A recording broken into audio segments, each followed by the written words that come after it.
My name is Irving Harper, and I'm an industrial designer and an artist who designed all the paper sculptures in my house.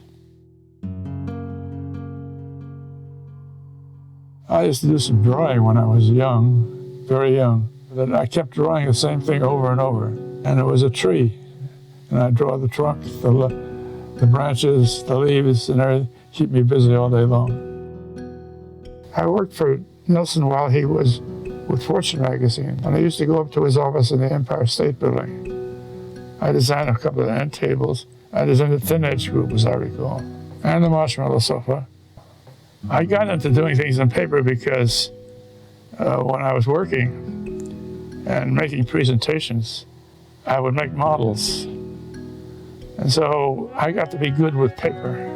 I did a lot of it when I was working for George to relieve stress and just relax. I loved African art. I don't get the same amount of bang out of other art at the museum.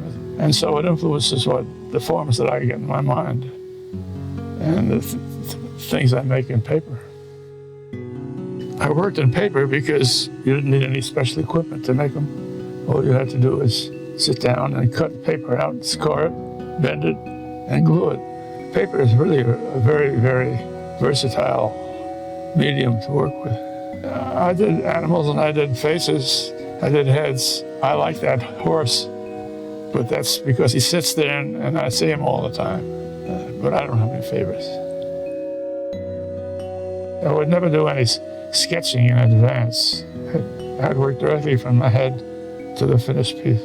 I would just sit and dream about it. I remember I had a circular saw in the living room here, and I was building this counter around the room. And I hadn't bought anything else, and no accessories.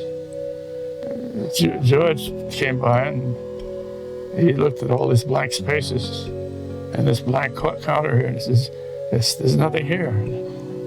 I don't know whether he meant that as a form of flattery or not. I'd rather doubt it. But it's too bad he can't come by and take a look at it now.